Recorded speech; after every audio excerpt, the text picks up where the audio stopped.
엄마, 이 짐들은 다 뭐예요? 왜 집안이 이렇게 텅 비어 있어요? 이사 가려고 짐 쌌지. 네. 엄마, 무슨 말씀이세요? 내가 이 집 팔았어. 집을 팔았다고요? 저희는 어떻게 하라고요? 너희야 알아서 하지. 그동안 나한테 한 것처럼 12년 동안 무료 베이비시터 취급당하고 요양원 보내려던 딸 68살 친정엄마가 내린 선택은 여러분 안녕하세요. 저는 올해 68살 부산 해운대구에 사는 이순자예요. 혹시 구독과 좋아요는 누르셨나요? 여러분의 작은 관심 하나하나가 저 같은 사람들에게는 정말 큰 힘이 되거든요. 제 이야기가 여러분께 조금이라도 위로가 되고 용기가 되었으면 좋겠습니다. 30해 동안 분식집을 운영하면서 딸 하나를 키웠습니다. 남편은 딸이 중학교 2학년 때 교통사고로 세상을 떠났어요. 그때부터 저 혼자 떡볶이랑 김밥 팔면서 딸 대학까지 보냈죠. 그런데 더 이상은 못 참겠더라고요. 그래서 이런 선택을 했어요. 사실 저도 처음엔 평범한 엄마였습니다. 딸 가족과 함께 살면서 행복하다고 착각하며 살았거든요. 딸이 직장 다니느라 힘들 텐데 내가 손주 좀 봐주는 게 뭐가 대수냐, 그렇게 생각했어요. 제 하루는 마치 공장 기계처럼 똑같았습니다. 새벽 5시 30분. 알람 소리도 필요 없이 눈이 떠져요. 먼저 7살짜리 쌍둥이 외손주들 유치원 가방을 챙깁니다. 준혁이 준이 도시락, 물통, 여벌 옷, 수건까지. 하나라도 빠뜨리면 딸한테서 전화가 오거든요. 엄마, 오늘 준혁이 수건 안 넣어주셨어요. 유치원에서 연락 왔잖아요. 그럼 아침밥을 차려놓고요. 사위 재현이는 아침 꼭 먹어야 한다고 해서 매일 국이랑 반찬 4가지는 기본으로 차려야 했어요. 빨래를 돌리고 거실부터 방방마다 구석구석 청소를 하고 오전 8시 30분이 되면 딸이 출근하면서 아이들을 맡기고 나갑니다. 그럼 저는 오전 9시부터 오후 5시까지 아이들과 놀아주고 간식 챙겨주고 낮잠 재우고 숙제 봐주고 또 놀아주고요. 7살짜리 쌍둥이를 한꺼번에 돌보는 게 얼마나 힘든지 아세요? 한시도 눈을 뗄 수가 없어요. 오후 5시부터는 저녁밥 준비입니다. 딸이 퇴근하는 저녁 8시까지는 밥 다 해놓고 아이들 씻기고 정리까지 다 해놔야 했어요. 그리고 밤 9시쯤 되면 녹초가 돼서 쓰러지듯 잠이 드는데 한밤중에도 아이들이 깨서 할머니 부르면 일어나야 했죠. 하루하루가 전쟁 같았습니다. 아니, 전쟁보다 더 힘들었어요. 전쟁은 그래도 끝이 있잖아요. 제 삶은 끝이 보이질 않았거든요. 처음에는 손주들이 할머니 사랑해요 하면서 제 품에 폭 안겨줄 때마다 가슴이 터질 것 같이 뿌듯했어요. 쌍둥이가 똑같이 생긴 얼굴로 웃으면서 할머니 최고예요 할 때는 정말 세상을 다 가진 것 같았거든요. 아, 내가 이 가족에게 꼭 필요한 사람이구나. 딸도 직장 생활하면서 힘들 텐데 내가 도와줘야지. 워킹맘이 얼마나 힘든데. 친정엄마가 봐주는 게 제일 좋다잖아. 그렇게 생각했어요. 그런데 언제부턴가 달라지기 시작했습니다. 딸 민지가 저를 바라보는 눈빛이, 저에게 하는 말투가 마치 고용된 베이비시터를 대하는 것처럼 차가워졌어요. 엄마, 청소는 다 했어요? 오늘 저녁에 남편 직장 동료들 초대하거든요. 화장실이랑 거실은 특히 신경 써서 해주세요. 엄마, 저녁은 정확히 6시 반에 차려주세요. 애들 미술학원 시간 맞춰야 하니까요. 늦으면 안 돼요. 정확히 6시 반. 1분이라도 늦으면 안 된다는 뜻이었죠. 마치 제가 시급받는 가정부라도 되는 것처럼요. 엄마, 김치찌개는 좀 그만 끓이세요. 재현이가 냄새 난다고 싫어하거든요. 마늘 냄새도 싫어하고요. 그냥 된장찌개나 미역국으로 해주세요. 아, 된장도 냄새 적은 걸로요. 그 말을 들었을 때 목구멍이 메었습니다. 제가 30해 동안 장사하면서 단골 손님들한테 칭찬받던 김치찌개를 제 집에서는 냄새 난다고 못 끓이게 하다니요. 냉장고를 열어보면 제가 좋아하는 나물 반찬이나 된장은 하나도 없었어요. 온통 아이들이 좋아하는 요거트, 과일, 음료수뿐이었죠. 저는 정말 내가 이 집에서 환영받는 사람이 맞나 하는 생각이 들곤 했어요. 이 집은 분명히 제 돈으로 산 제 집인데 말이에요.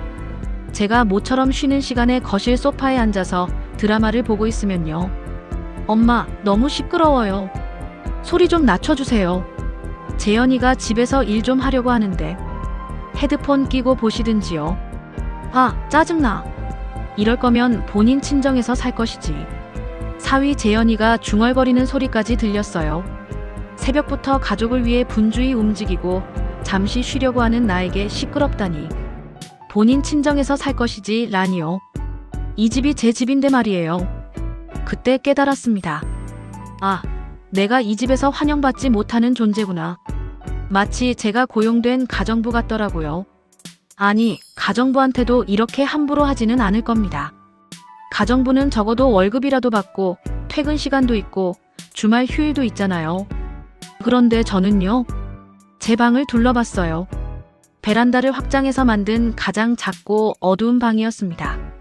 창문도 작아서 햇빛도 잘 안 들어와요. 거실에는 제가 앉을 자리도 정해져 있었죠. 소파 끝자리.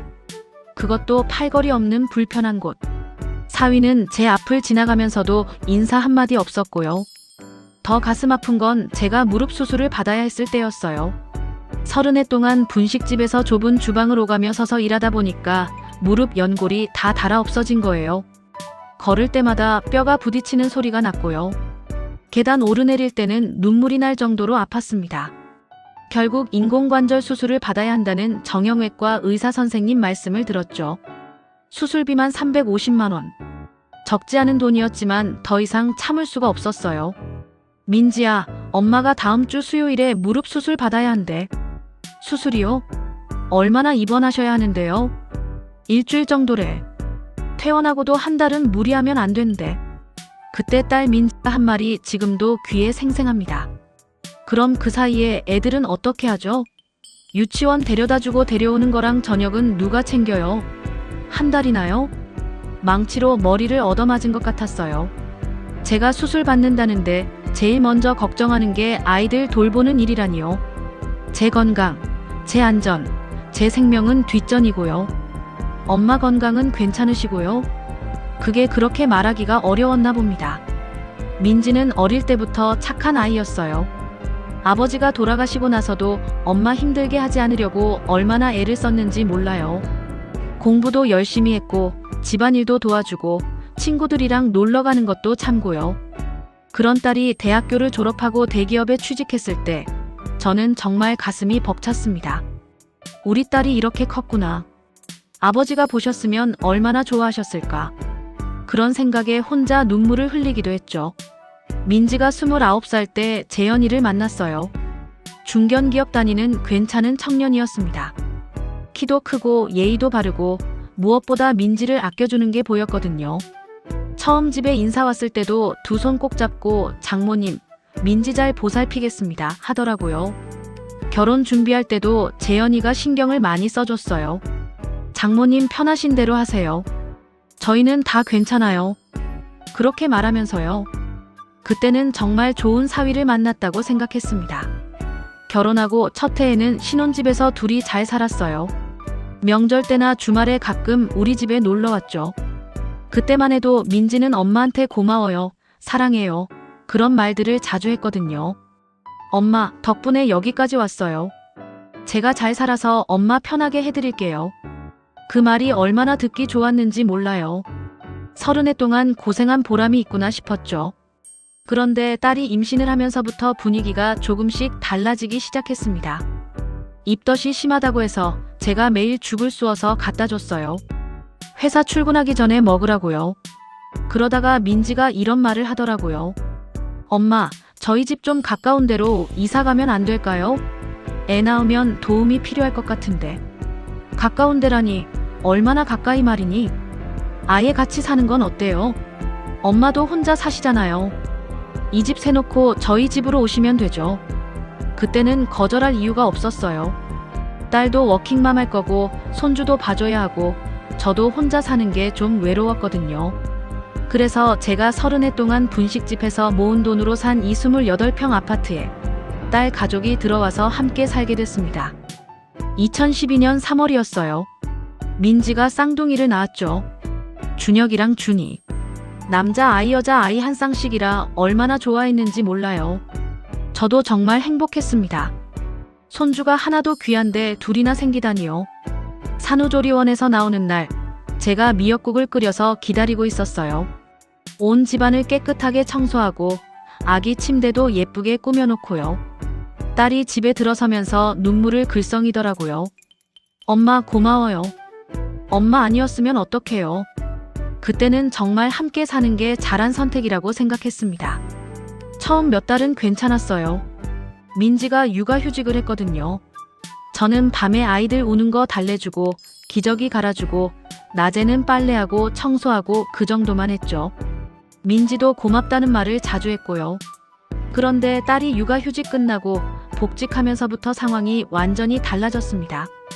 아침 7시에 출근해서 저녁 8시에 들어오는 딸을 대신해서 제가 아이들을 전담으로 돌보게 된 거예요. 처음에는 당연하다고 생각했어요. 딸이 직장 생활하는데 내가 손주 좀 봐주는 게 뭐가 대수냐. 친정엄마가 봐주는 게 제일 좋다잖아. 어린이집보다 훨씬 낫지. 그렇게 생각했습니다. 그런데 시간이 지날수록 힘들더라고요.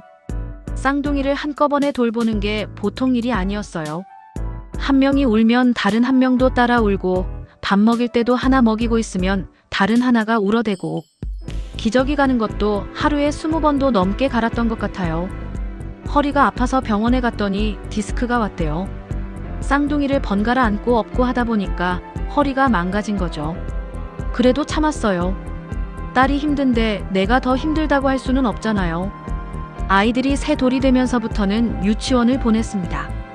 그럼 좀 편해지려나 했는데 오히려 더 바빠졌어요. 아침에 유치원 데려다주고 오후에 데려오고 그 사이에 집안일하고 저녁 준비하고 아이들 숙제 봐주고 주말에도 쉬는 날이 없었어요. 엄마, 오늘 저희 친구들 만나기로 했어요. 애들 좀 봐주세요. 엄마, 내일 회사 워크숍 가야 해요. 1박 이틀인데 애들 맡길 데가 없어요. 엄마, 이번 주말에 재현이랑 영화 보러 가고 싶은데 괜찮죠? 처음에는 그래, 엄마가 봐줄게 했죠. 그런데 점점 당연하게 여기는 게 느껴지더라고요. 미안하다는 말도 없고 고맙다는 말도 없고 그냥 엄마는 당연히 봐줘야 하는 사람처럼요. 그리고 제일 서운했던 건 돈 문제였습니다. 함께 살기로 했을 때 저는 아무것도 요구하지 않았어요. 이 집이 제 명이니까 따로 월세 받을 필요도 없고 그냥 딸 가족이니까 생활비 정도만 조금씩 보태면 되겠지 싶었죠. 그런데 12년이 지나도록 전기세, 수도세, 관리비를 딸 내외가 한 번도 낸 적이 없어요. 인터넷 요금, 가스비까지 전부 제 통장에서 자동 이체됐죠. 한 달에 대략 30만 원 정도 나갔어요. 처음에 한두 번 말을 꺼냈습니다. 민지야, 우리 생활비를 조금씩 나눠서 내는 게 어떨까? 엄마, 그런 계산적인 얘기는 좀 그렇지 않아요? 우리 가족인데. 엄마가 그러시니까 서운하네요. 딸이 서운하다고 하니까 더 이상 말을 못 하겠더라고요.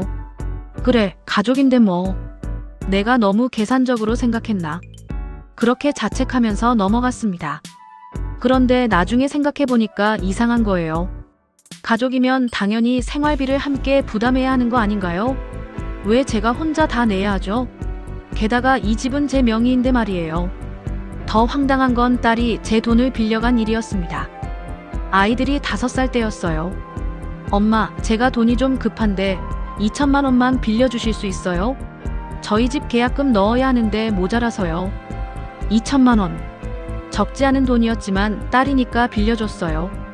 그런데 지금까지 한 푼도 안 갚았습니다. 언제 갚을 거냐고 물어보면요. 엄마, 그게 지금 여유가 없어서요. 애들 학원비도 많이 나가고. 조금만 기다려주세요. 기다려달라는 말만 벌써 몇 년째예요. 그 2천만 원은 제가 분식집 정리하면서 받은 돈이었거든요. 제 노후 자금이었는데 말이죠. 시간이 흐를수록 딸의 태도는 더욱 차갑고 명령적으로 변했습니다. 더 이상 부탁이 아니라 지시였어요. 엄마, 오늘 준혁이 미술학원 빠지면 안 돼요. 꼭 데려다 주세요. 엄마, 내일 저녁은 삼겹살 구워주세요. 재현이가 먹고 싶대요. 엄마, 이번 주말에 친정 식구들 다 모이기로 했어요. 15명 정도 올 거예요. 음식 준비 좀 부탁드려요. 15명 음식을 혼자 준비하라고요? 저는 70이 다 돼가는 노인인데 말이죠. 그래도 거절하지 못했어요.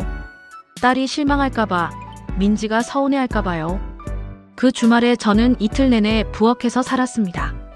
잡채에 불고기, 갈비찜, 전 부치고 나물 무치고.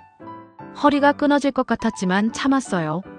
손님들 오기 전에 집안 구석구석 청소까지 다 했죠.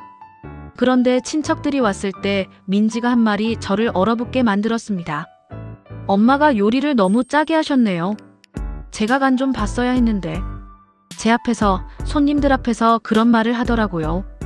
30해 동안 분식집 하면서 손님들한테 맛있다는 소리 듣던 제가 딸한테는 요리를 못한다는 소리를 들었습니다. 그 순간 눈물이 핑 돌았어요. 친척 중 한 분이 위로하듯 말씀하셨어요. 아니야, 딱 좋은데. 요즘 젊은 사람들이 싱겁게 먹어서 그래. 그 말에 겨우 정신을 차렸지만 가슴은 계속 아팠습니다. 더 참기 힘들었던 건 사위 재현이의 태도였어요. 처음에는 장모님 하면서 예의 바르게 굴었는데 시간이 지나면서 점점 저를 투명인간 취급하기 시작했습니다. 아침에 출근하면서도 인사 한마디 없이 그냥 지나가요. 퇴근해서 돌아와도 마찬가지고요. 제가 거실에 있으면 마치 제가 없는 것처럼 행동했어요. 어느 날 제가 거실 소파에 앉아 있는데 재현이가 들어오더니 혀를 차면서 자기 방으로 들어가더라고요. 마치 제가 거실을 차지하고 있어서 불편하다는 듯이요. 그날 저녁에 딸한테 조심스럽게 말했습니다. 민지야, 재현이가 요즘 엄마한테 인사도 안 하던데. 엄마, 재현이가 원래 무뚝뚝해요. 나쁜 의도는 없어요. 그냥 피곤해서 그래요. 피곤해서 인사도 못할 정도면 사람이 아니죠. 하지만 그 말은 꼭 참았습니다. 딸이 사위 편만 들 것 같았거든요. 아이들이 7살이 되면서는 학원을 여러 개 다니기 시작했어요. 영어 학원, 미술 학원, 피아노 학원, 태권도 학원. 일주일에 학원을 5군데나 다녔죠. 당연히 데려다주고 데려오는 건 제 몫이었습니다. 비 오는 날도 눈 오는 날도 제가 아픈 날도 마찬가지였어요. 엄마, 오늘 감기 걸리셨어도 준혁이 태권도 학원은 보내셔야 해요. 오늘 승급 심사 있는 날이거든요. 그날 저는 열이 38도까지 올랐었는데도 아이를 학원에 데려다 줬습니다. 돌아와서는 쓰러지듯 누웠죠. 그런데 저녁 때 딸이 퇴근해서 한 말이요. 엄마, 저녁은요? 설마 안 하신 건 아니죠? 저는 열이 나서 누워있는데 걱정하는 건 저녁밥이었어요. 그날 저는 그냥 눈물만 흘렸습니다. 아무 말도 할 수가 없더라고요. 더 큰 충격은 제 무릎 수술 때였습니다. 수술 날짜를 잡고 딸한테 알려줬죠. 민지야, 엄마가 다음 주 수요일에 무릎 수술 받기로 했어. 아, 수요일이요? 그날 제가 중요한 프레젠테이션 있는데. 못 가면 안 돼요? 딸아, 엄마가 수술하는데. 엄마, 미안해요. 정말 중요한 거라서요. 재현이라도 가면 안 될까요? 재현이한테 물어봤더니 그날 역시 회사 미팅이 있대요. 결국 저는 혼자 병원에 갔습니다.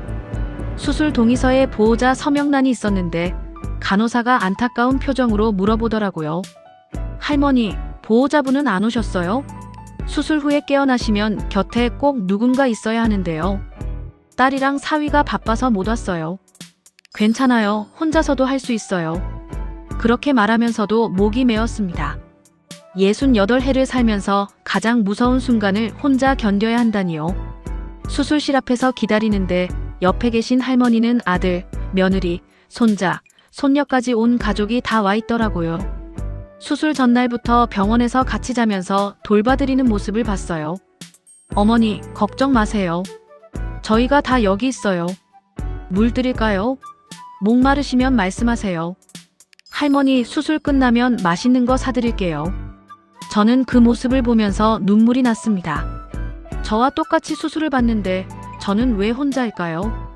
제게도 딸이 있고 사위가 있고 손주들이 있는데 말이죠. 수술은 2시간 정도 걸렸어요. 마취에서 깨어났을 때 천장만 하얗게 보이고 주변에는 아무도 없었습니다. 목이 말랐지만 물을 달라고 할 사람도 없었어요. 혼자 손을 뻗어서 물컵을 찾았죠. 간호사가 순간 체크하러 와서 깜짝 놀라더라고요. 할머니, 혼자 물 드시면 안 돼요. 보호자분은 어디 가셨어요? 안 왔어요. 네. 수술하셨는데 보호자가 없으시면 어떡해요? 가족분들한테 연락해보세요. 저는 그냥 고개를 저었습니다. 연락해봤자 바쁘다고 할 게 뻔하거든요. 입원 기간 일주일 동안 딸은 단 한 번도 병원에 오지 않았습니다. 전화로 한두 번 안부 물어본 게 전부였어요. 엄마 괜찮으세요? 제가 너무 바빠서 병문안을 못 가겠어요. 이해해 주시죠? 이해해 달라고요. 저는 엄마인데, 딸의 엄마인데 이해해야 하나 봐요. 퇴원하는 날도 혼자였습니다. 택시를 타고 집에 왔는데 무릎이 아파서 계단을 제대로 오르지도 못했어요. 한 계단 한 계단 올라갈 때마다 눈물이 났습니다. 집에 들어섰을 때 딸이 현관에서 저를 맞으며 제일 먼저 한 말이 뭔지 아세요? 엄마, 수술 잘 되셨어요? 저희가 너무 바빠서 병문안도 못 갔어요. 그런데 내일부터 집안일 가능하시죠? 집이 엉망이 됐어요. 그 순간 가슴이 무너져 내리는 걸 느꼈습니다. 무릎 수술하고 온 지 하루도 안 됐는데 걱정하는 건 집안일이었어요. 민지야, 의사 선생님이 한 달은 무리하지 말라고 했어. 그럼 한 달 동안 저희가 어떻게 해요? 파출부라도 불러야 하나? 돈도 많이 들 텐데. 친정엄마가 수술했는데 파출부 부르는 게 그렇게 아까운 돈인가요? 그 말을 들으며 깨달았습니다. 아, 내가 정말 이 집에서 무료 가정부였구나. 수술 후 한 달이 지났을 때였어요. 의사 선생님은 아직도 무리하면 안 된다고 했지만 저는 다시 일상으로 돌아갔습니다. 아침마다 아이들 유치원 준비시키고 데려다주고 집안일하고 데려오고. 무릎은 여전히 아팠지만 참았어요. 어느 날 밤이었습니다. 저는 침대에 누워서 통증 때문에 잠을 못 이루고 있었어요. 무릎에 찜질을 하면서 천장만 바라보고 있는데 거실에서 딸과 사위가 대화하는 소리가 들렸습니다. 여보, 우리 언제까지 이렇게 살 거야? 뭐가? 엄마 말이야. 계속 이렇게 같이 살 건가? 그 순간 제 귀가 번쩍 뜨였습니다. 문틈 사이로 소리가 새어나왔어요. 솔직히 불편하잖아. 친구들도 마음대로 못 부르고 우리끼리 외식도 눈치 보이고. 그래도 엄마가 애들 봐주시잖아. 어린이집 보내면 한 달에 100만 원은 나가는데. 돈 문제가 아니라 우리 프라이버시 얘기를 하는 거야. 그리고 솔직히 엄마가 자꾸 간섭하시잖아. 간섭. 그게 간섭이었나요? 손주들 숙제 봐주고 아플 때 죽 끓여주고 생일 때 미역국 끓여주는 게 간섭이었나요? 뭘 간섭하시는데? 애들 교육 문제에 자꾸 의견 내시고 우리 부부 일에도 끼어드시려고 하고. 그리고 요즘 몸이 안 좋으시잖아. 무릎 수술도 하셨고. 그래서 요양원을 알아볼까? 아니면 작은 집이라도 얻어드리든지. 엄마도 독립적으로 사시는 게 좋으실 것 같은데. 요양원, 작은 집, 독립적으로. 그 단어들이 가슴에 비수처럼 꽂혔습니다. 손발이 얼어붙는 것 같았어요. 글쎄, 엄마한테 말씀드리기가 좀 그런데. 내가 말할게. 다음에 기회 봐서. 기회를 본다고요. 저를 내보낼 기회를 본다는 말이었죠. 저는 이불을 뒤집어 쓰고 소리 없이 울었습니다. 12년 동안 이 가족을 위해 제 모든 걸 바쳤는데 저는 그들에게 불편한 존재였던 거예요. 프라이버시를 침해하는 간섭쟁이였고요. 그날 밤 잠을 한숨도 못 잤습니다. 새벽이 되어서야 결심했어요. 이제 더 이상은 안 되겠다고. 다음 날부터 저는 조용히 제 상황을 정리하기 시작했습니다. 통장 정리를 해보니 제 명의로 된 재산이 이 아파트 하나와 예금 5천만 원 정도였어요. 분식집 정리한 돈에서 딸한테 빌려준 2천만 원을 빼면 남은 게 그 정도였죠. 그리고 며칠 후 더 결정적인 일이 벌어졌습니다. 엄마, 이번 주말에 싱가포르 가기로 했어요. 회사에서 인센티브 여행 보내준대요. 그래, 좋겠다. 애들은 엄마가 봐주시면 되죠. 며칠인데? 4박 5일이요. 아, 그래. 알았어. 그런데 며칠 후 우연히 알게 됐어요. 회사 인센티브 여행이 아니라 가족 여행이라는 걸요. 재현이 부모님도 같이 간다는 얘기를 사위가 전화 통화하면서 하는 걸 들었거든요. 네, 어머님. 저희 이번 주말에 가족들이랑 싱가포르 가기로 했습니다. 어머니, 아버지도 같이 가시잖아요. 가족여행. 그런데 저는 빠져 있었던 거예요. 재현이 부모님은 가는데 저는 집에 남아서 청소나 하라는 거였죠. 그날 저녁 딸에게 물었습니다. 민지야, 너 이번 주말에 가족여행 간다며? 네, 엄마. 말씀드렸잖아요. 재현이 부모님도 같이 가신다며? 딸의 얼굴이 굳어졌어요. 아, 그게. 네. 시부모님이 가시고 싶다고 하셔서요. 나는, 엄마는 여권도 없으시잖아요. 그리고 비행기 오래 타시면 무릎도 힘드실 것 같고요. 거짓말이었습니다. 저는 분식집 하던 시절에 친구들이랑 일본 여행 다녀온 적 있어서 여권이 있었거든요. 딸이 모를 리 없었어요. 민지야, 솔직하게 말해봐. 엄마가 가는 거 싫은 거지? 딸이 고개를 숙였습니다. 엄마, 미안해요. 우리끼리 가족들끼리 좀 가고 싶어서요. 우리끼리, 가족끼리. 그럼 나는 가족이 아닌가요? 12년 동안 함께 살면서도 나는 가족이 아니었던 건가요? 그날 밤 저는 친구 정숙이한테 전화했습니다. 정숙아, 나 큰일 났어. 왜? 무슨 일이야? 저는 그동안 있었던 일들을 다 털어놨어요. 딸한테 어떤 대우를 받았는지, 요양원 이야기를 들었을 때 얼마나 충격이었는지, 가족여행에서 제외됐을 때 얼마나 서러웠는지요. 정숙이는 한참을 듣더니 단호하게 말했습니다. 순자야, 진작 그랬어야지. 딸이고 뭐고 없어. 내가 내 인생을 살아야지. 68살이 많은 나이야? 아직도 20년은 더 살 수 있어. 그래도 딸인데. 딸이 널 딸로 안 보는데 내가 왜 엄마 노릇을 해? 순자야, 내 집이잖아. 내 명의잖아. 내가 결정할 수 있어. 정숙이 말이 맞았어요. 이 집은 제가 30해 동안 새벽 5시에 일어나서 떡볶이 끓이고 김밥 말아서 번 돈으로 산 집이에요. 남편 없이 혼자 딸 키우면서 한 푼 두 푼 모아서 산 집이라고요. 그런데 딸이 결혼하고 들어오면서부터는 마치 제가 얹혀 사는 신세가 되어버렸어요. 제 집인데 제 방이 제일 작고, 제 집인데 제가 눈치를 보고, 제 집인데 제가 쫓겨날 처지가 됐죠. 그날 밤 저는 결심했습니다. 떠나자. 더 이상 여기서 무료 가정부 노릇하지 말자. 68살은 끝이 아니라 시작이야. 이제라도 내 인생을 살아보자. 다음 날 아침 딸 가족이 싱가포르로 떠났습니다. 공항 가는 택시에 짐을 싣는 모습을 창문으로 봤어요.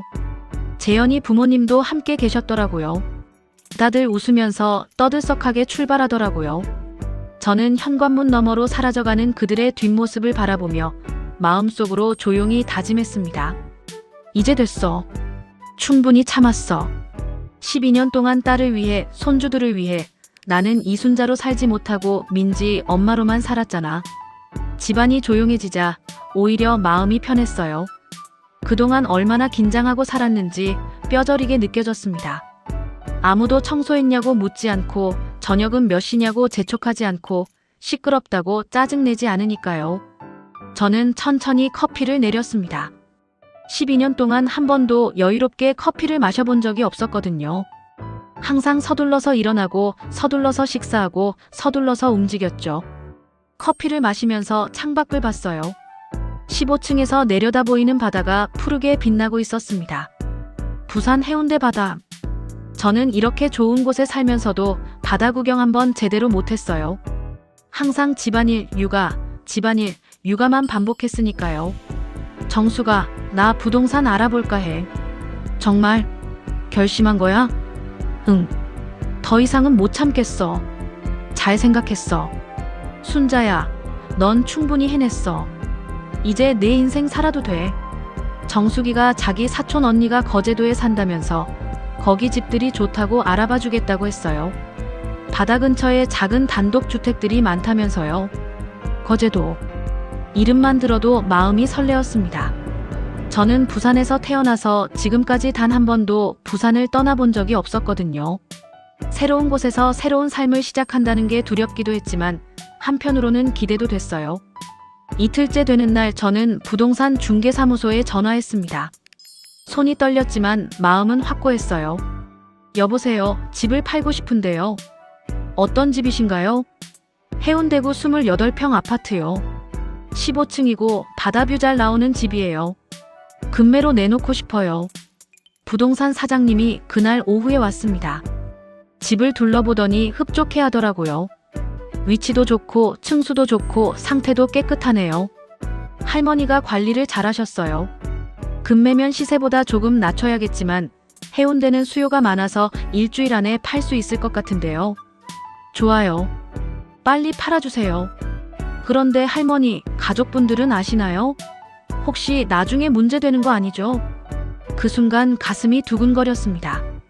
하지만 저는 당당하게 대답했어요. 제 집이에요. 제 명의고 제가 번 돈으로 산 집이에요. 제가 알아서 해요. 68해를 살면서 이렇게 큰 결정을 혼자 내려본 적이 없었거든요. 분식집 할 때도 딸 교육시킬 때도 항상 누군가와 상의하고 조언을 구했었죠. 하지만 이번만큼은 혼자 결정했습니다. 이상하게 후련하더라고요. 부동산 사장님이 나간 후 저는 집안을 천천히 둘러봤습니다. 12년 동안 살았던 곳이에요.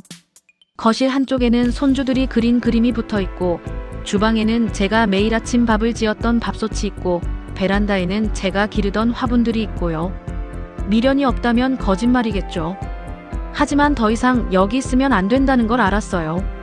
제가 여기 있으면 딸은 계속 저를 당연하게 여길 거고 저는 계속 무료 가정부 노릇을 할 거예요.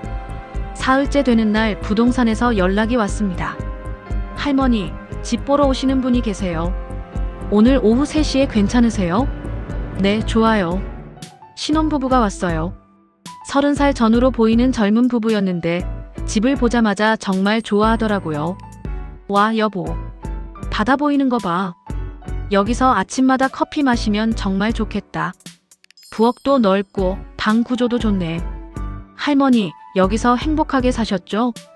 그 말을 듣자 가슴이 아팠습니다. 행복했나요? 글쎄요. 처음에는 행복했을지도 모르겠어요. 딸이 결혼해서 손주들과 함께 살 수 있어서 좋았으니까요. 하지만 언제부턴가 이 집에서의 제자리는 점점 작아져만 갔어요. 가장 작고 어두운 방에서 살고 소파 끝자리에 앉고 냉장고에는 제가 좋아하는 음식 하나 없고요. 네, 행복하게 사세요. 계약금을 받고 열흘 후에 잔금을 치르기로 했습니다. 신혼부부는 제가 변심할까봐 급히 진행하고 싶어 했고 저 역시 마찬가지였어요. 그날 저녁 정수기한테 전화했습니다. 정수가 집 계약했어. 정말? 빨리 됐네. 그럼 이제 거제도 집 알아봐야겠다. 정수기가 며칠 뒤에 사촌 언니랑 같이 거제도에 다녀왔어요. 그리고 사진을 여러 장 보내줬습니다. 장승포항 근처에 있는 작은 단독주택이었어요. 순자야, 여기 진짜 좋더라. 15평 정도 되는데 마당도 있고 바다도 가깝고 월세는 40만 원이래. 내가 여기서 편하게 살 수 있을 것 같아. 사진 속의 집은 작았지만 아늑해 보였습니다. 하얀 담장에 빨간 지붕, 앞마당에는 작은 텃밭도 있었어요. 무엇보다 저 혼자 사는 집이니까 누구 눈치도 안 보고 살 수 있겠다는 생각이 들었죠. 계약할게. 지금 바로 해줘. 알았어. 내가 알아볼게. 그리고 저는 조용히 이사 준비를 시작했습니다. 제 물건들을 정리해보니 생각보다 많지 않았어요. 옷가지 몇 벌, 이불 한 채, 식기 몇 개, 그리고 앨범 몇 권. 12년을 살았는데 제 물건은 박스 4-5개가 전부였어요. 나머지는 다 딸 가족 물건이었습니다. 거실 가구, 주방 살림, 아이들 장난감, 사위 게임기. 이 집이 제 명의인데 제 물건은 거의 없더라고요. 이사짐 센터에 전화했습니다. 다음 주 토요일에 거제도로 이사 가려고 하는데요. 짐이 많으세요? 아니요, 많지 않아요. 박스 5개 정도요. 5개요? 28평에서 이사 가시는데요. 네, 제 물건만 가져가려고요. 이사센터 사장님도 의아해했지만 그냥 예약을 받았어요. 드디어 토요일이 됐습니다. 딸 가족이 싱가포르에서 돌아오는 날이기도 했어요. 비행기가 오후 5시에 도착한다고 했으니까 그 전에 이사를 끝낼 계획이었습니다. 이사센터 아저씨들이 오전 9시에 왔어요. 제 짐을 보고는 놀라더라고요. 할머니, 이게 전부예요? 네, 이게 다예요. 오래 사신 집 같은데 짐이 참 적으시네요. 그동안 나를 위해서는 별로 산 게 없어서요. 다 가족들 위해서만 살았거든요. 아저씨가 안쓰러운 표정을 지었어요. 아이고, 그러셨구나. 그럼 이제부터는 하고 싶은 것 많이 하세요. 인생은 짧잖아요.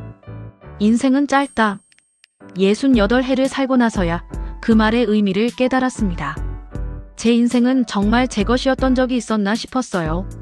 짐을 다 싣고 나니 집안이 텅 비어 보였습니다. 아니, 원래 비어 있었던 거죠. 제가 없어도 이 집은 그대로였으니까요. 제 흔적은 거의 남아있지 않았어요. 할머니, 출발할까요? 잠깐만요. 저는 마지막으로 집안을 한 바퀴 둘러봤습니다. 12년 동안 살았던 곳이에요. 웃었던 기억도 있고 울었던 기억도 있고. 하지만 이제 떠나야 할 시간이었습니다. 거실 테이블 위에 편지 한 통을 놓고 왔어요. 딸에게 쓴 편지였습니다. 민지야, 엄마가 이 집을 팔았어. 그리고 거제도로 이사가. 놀라겠지만 이게 엄마 결정이야. 12년 동안 너희 가족과 함께 살면서 행복했던 순간도 많았어. 손주들 키우는 게 힘들었지만 보람도 있었고. 하지만 언젠가부터 엄마는 너희에게 가족이 아니라 무료 가정부가 되어 있더라. 요양원 이야기 들었어. 작은 집 얻어주겠다는 이야기도 들었고. 가족여행에서 엄마만 빼놓은 것도 알아. 엄마가 너희한테 불편한 존재라는 것도 알고 있어. 그래서 엄마가 먼저 떠나기로 했어. 이 집은 팔았고 새 주인이 다음 주부터 들어와. 너희는 금요일까지 짐을 빼야 해. 갑작스럽지만 너희도 이제 독립할 때가 됐어. 이 집은 엄마가 30해 동안 분식집에서 번 돈으로 산 거야. 엄마 혼자 너를 키우면서 한 푼 두 푼 모아서 산 집이라고. 그런데 너희는 12년 동안 전기세, 수도세 한 번도 안 냈어. 2천만 원 빌려간 것도 안 갚았고. 엄마는 이제 68살이야. 남은 인생을 너희 위해 살 수는 없어. 엄마도 이순자로 살고 싶어. 연락은 하자. 하지만 예전처럼 돌아갈 수는 없어. 엄마도 엄마 인생이 있어. 건강하게 잘 살아라. 엄마가.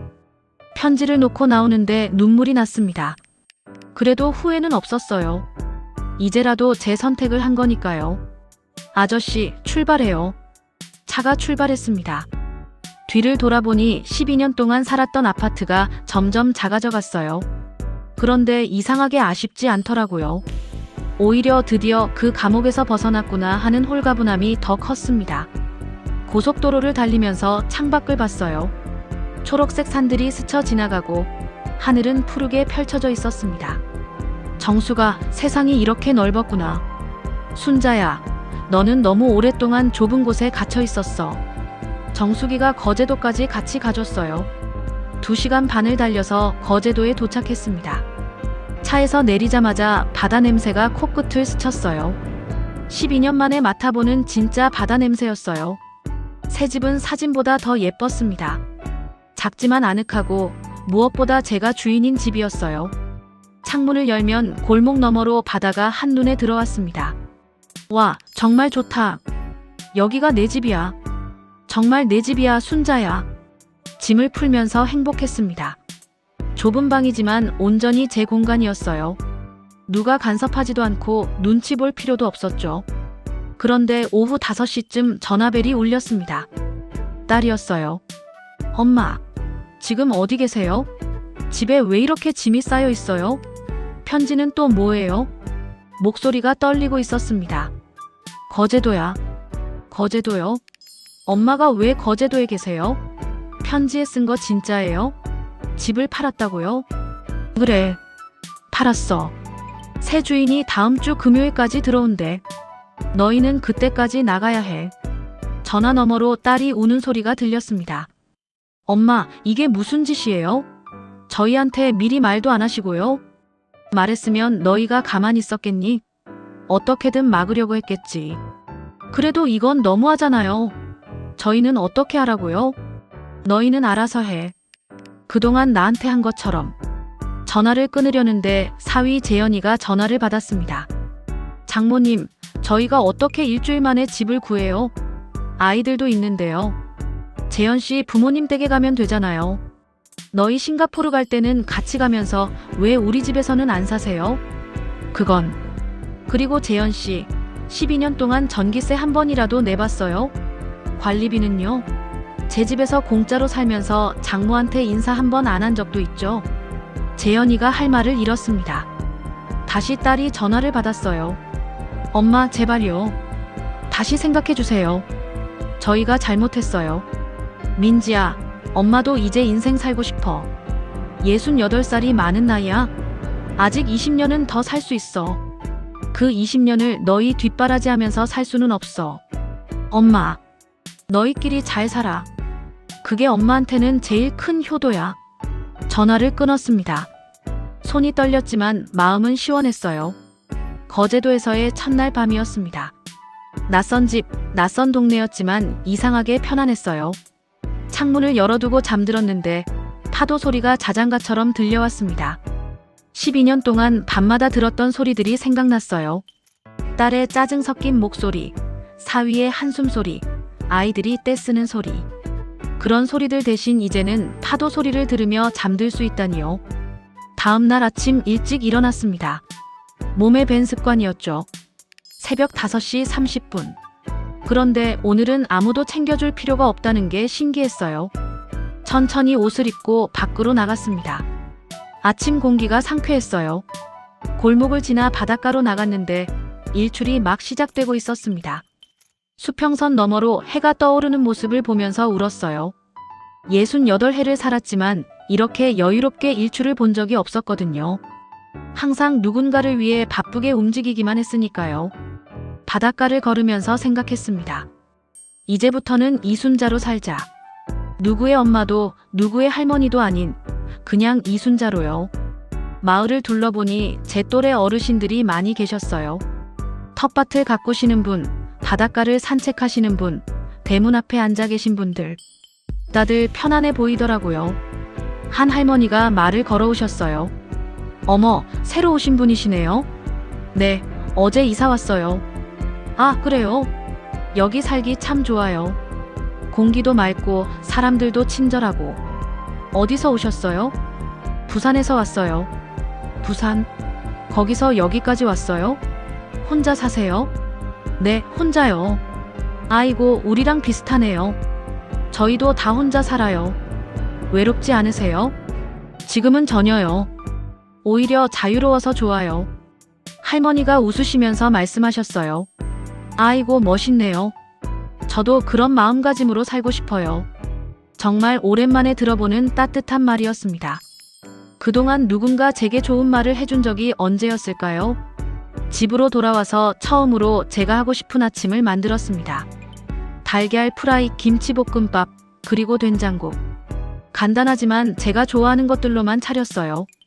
혼자 먹는 밥인데도 이렇게 맛있을 줄 몰랐습니다. 그동안은 항상 이건 맵다, 이건 짜다, 이건 싫다 하는 소리만 들으며 다른 사람 입맛 맞춰서 요리했는데요. 제 입맛에 맞춰 하니까 이렇게 행복할 줄 몰랐어요. 오후에는 근처 시장에 갔습니다. 장승포 시장이었는데 정말 정겨웠어요. 생선가게 아주머니가 반가워하시더라고요. 어머, 새로 오신 분이시네요. 혼자 사시나 봐요? 예, 얼마 전에 이곳으로 이사 왔어요. 요즘 혼자 사는 할머니들이 많아요. 다들 자유롭게 사시더라고요. 뭐 사가실래요? 오늘 고등어가 싱싱해요. 그럼 고등어 2마리만 주세요. 고등어를 사고 채소도 사고 두부도 샀습니다. 장을 보는 것만으로도 행복했어요. 제가 좋아하는 것만 사면 되니까요. 집으로 돌아오는 길에 작은 화원이 있었습니다. 화분들이 예쁘게 진열되어 있더라고요. 저는 고민하다가 제라늄 화분 하나를 샀어요. 부산 집에서도 화분을 키웠었는데 딸이 물 주는 게 귀찮다고 해서 다 버렸거든요. 이제는 제 마음대로 키울 수 있으니까 기분이 좋았습니다. 그날 저녁 정수기가 전화했어요. 순자야, 어때? 거기 괜찮아? 응, 정말 좋아. 공기도 맑고 사람들도 친절하고. 다행이다. 딸한테 연락 왔어? 응, 어제 전화 왔었어. 울더라. 뭐라고 하던데? 다시 돌아와 달라고. 잘못했다고. 그래서? 안 간다고 했어. 이제 내 인생 살 거라고. 잘했어, 순자야. 넌 충분히 해냈어. 전화를 끊고 창밖을 봤습니다. 어둠이 내리고 있었지만 마음은 밝았어요. 다음 날부터 저는 규칙적인 생활을 시작했습니다. 아침 6시에 일어나서 바닷가 산책을 하고 집에 돌아와서 아침을 먹고 오전에는 집안 정리를 하고 오후에는 마을을 둘러보거나 책을 읽었어요. 마당에 작은 텃밭을 만들기 시작했습니다. 상추, 고추, 토마토를 심었어요. 땅을 만지면서 일하니까 마음이 편안해졌습니다. 일주일쯤 지났을 때 동네 할머니들이 저를 차 모임에 초대해 주셨어요. 순자씨, 우리 매주 수요일에 모여서 차 마시고 수다 떠는데 같이 할래요? 저도 괜찮을까요? 물론이죠. 우리 6명인데 한 분 더 오시면 딱 좋아요. 수요일에 모임에 갔습니다. 다들 제 또래 할머니들이었어요. 혼자 사시는 분도 계시고 남편이랑 사시는 분도 계셨죠. 순자 씨는 부산에서 오셨다며요? 왜 여기로 오셨어요? 저는 솔직하게 말했습니다. 딸 가족과 12년 동안 살았는데 힘들어서 나왔다고요. 무료 가정부 취급받았다고 요양원 보내려고 했다고요. 할머니들이 다들 공감하시더라고요. 아이고, 우리도 비슷해요. 저도 아들 집에서 10년 살다가 나왔어요. 며느리한테 너무 시달려서요. 저는 딸 집에서 손주 육아하다가 허리 디스크 왔어요. 그래도 고맙다는 말 한마디 없더라고요. 자식들이 다 그래요. 부모는 당연히 희생해야 한다고 생각하죠. 그 말들을 들으면서 위로가 됐습니다. 저만 그런 게 아니었구나. 많은 어르신들이 비슷한 경험을 하고 계시는구나. 거제도에 온 지 5달이 지났습니다. 이제 완전히 적응했어요. 매일 아침 바닷가를 산책하고 텃밭에서 채소를 키우고 이웃 할머니들과 차를 마시며 수다를 떨고요. 정말 평범하지만 행복한 일상을 보내고 있습니다. 텃밭에서 키운 상추로 쌈을 싸먹을 때, 제가 키운 고추로 고추장을 만들 때, 토마토가 빨갛게 익어갈 때마다 뿌듯했어요. 누구를 위한 게 아니라 저를 위한 일이니까요. 딸은 일주일에 한 번씩 전화를 합니다. 처음 한 달은 거의 매일 전화했었어요. 울면서 돌아와 달라고 잘못했다고 했죠. 엄마, 제발요. 저희 정말 반성하고 있어요. 다시 기회를 주세요. 민지야, 엄마는 돌아갈 생각 없어. 이제 엄마도 엄마 인생 살 거야. 그래도 아이들이 너무 힘들어해요. 할머니 보고 싶대요. 그 말이 제일 마음 아팠습니다. 손주들은 정말 사랑스러웠거든요. 하지만 예전처럼 돌아갈 수는 없었어요. 아이들은 가끔 데리고 놀러와. 하루 정도만. 그리고 너희 부부도 함께 와야 해. 딸이 울먹였어요. 네, 엄마. 꼭 그렇게 할게요. 2달쯤 지났을 때 딸 가족이 처음으로 찾아왔습니다. 재현이 부모님 집에서 지내다가 전셋집을 구했다고 하더라고요. 쌍둥이 손주들이 달려와서 안겼습니다.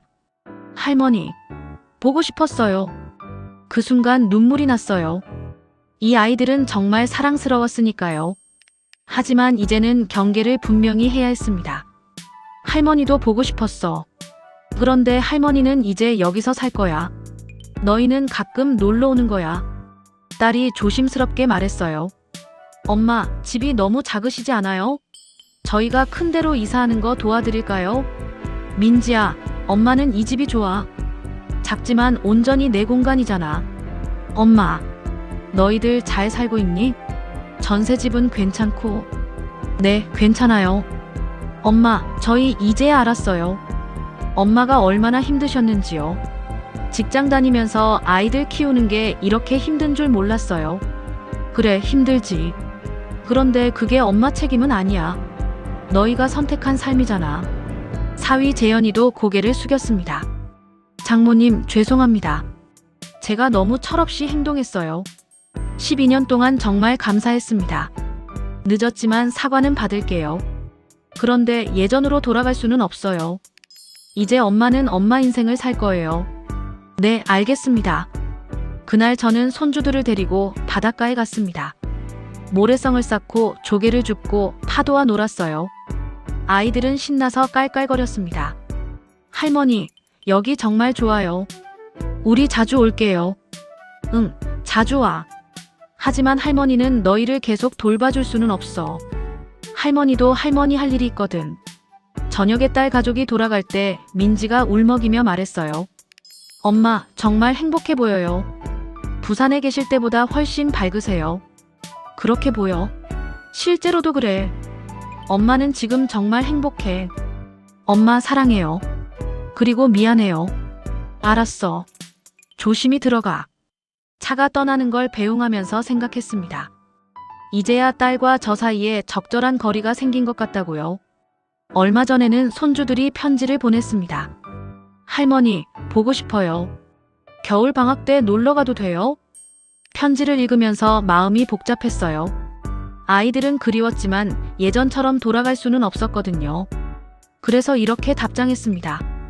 준혁이, 준이야. 할머니도 보고 싶어. 겨울 방학 때 이틀 정도 놀러와. 그런데 엄마 아빠랑 같이 와야 해. 할머니 혼자서는 너희 둘을 돌볼 수 없거든. 아이들이 그립긴 하지만 제 새로운 삶이 더 소중하거든요. 지난주에는 동네 할머니들이랑 통영으로 여행을 다녀왔어요. 케이블카를 타고 산에 올라가서 바다를 내려다봤습니다. 68해를 살았지만 케이블카를 타본 건 처음이었어요. 높은 곳에서 내려다본 바다가 정말 아름다웠습니다. 순자씨, 얼굴이 정말 밝아지셨어요. 그래요? 저도 요즘 정말 행복해요. 우리도 순자씨 보면서 용기를 많이 얻었어요. 나이 들어서도 새로 시작할 수 있다는 걸 보여주셔서요. 나이는 숫자일 뿐이에요. 68이면 아직 20년은 더 살 수 있잖아요. 그 20년을 남 위에 살 수는 없죠. 맞아요. 우리 인생은 우리 거예요. 오늘 아침에도 바닷가를 산책했습니다. 파도가 밀려왔다가 빠져나가는 걸 보면서 생각했어요. 나도 이제 새로운 파도처럼 살고 있구나. 집으로 돌아와서 텃밭을 돌봤습니다. 가을이라 채소들이 잘 자라고 있어요. 제가 심고 제가 키우고 제가 수확하는 것들이에요. 점심은 간단하게 했습니다. 제가 키운 상추에 된장 찍어 먹고 밥에 김치 올려 먹었어요. 단순하지만 맛있었습니다. 오후에는 책을 읽었어요. 도서관에서 빌려온 소설책이었는데 마음 놓고 책을 읽을 수 있다는 게 행복했습니다. 저녁 때 정수기한테 전화했어요. 정수가 고마워. 내가 아니었으면 나 아직도 부산에서 힘들게 살고 있었을 거야. 무슨 소리야? 내가 용기를 낸 거지. 나는 그냥 옆에서 응원만 했을 뿐이야. 그래도 정말 고마워. 내가 있어서 이렇게 새로운 삶을 시작할 수 있었어. 순자야, 앞으로도 행복하게 살아. 넌 그럴 자격이 있어. 전화를 끊고 창밖을 봤습니다. 해가 지고 있었어요. 수평선 너머로 붉은 노을이 펼쳐져 있었습니다. 바다를 보면서 매일 생각합니다. 이제부터는 이순자로 살자. 누구의 엄마도 누구의 할머니도 아닌 그냥 이순자로요. 여러분, 혹시 비슷한 경험이 있으시거나 용기가 필요한 순간이 있으시다면 주저하지 말고 댓글로 이야기해 주세요. 우리 서로 응원해 주어요. 그리고 구독과 좋아요도 잊지 않으셨죠? 여러분의 작은 관심이 저처럼 용기가 필요한 누군가에게 큰 힘이 될 수 있어요. 혹시 비슷한 상황에 계신 분들이라면 우리 함께 용기를 내어보아요. 인생은 정말 짧습니다. 남을 위해서만 살기에는 말이에요. 진짜 중요한 건 내가 행복한지, 내가 원하는 삶을 살고 있는지예요. 나이는 숫자일 뿐입니다. 68도, 70도, 80도 새로운 시작을 할 수 있어요. 지금 이 순간이 여러분 인생의 새로운 시작점이 될 수 있습니다. 오늘도 제 이야기를 끝까지 들어주셔서 고마워요. 여러분 모두 행복하세요.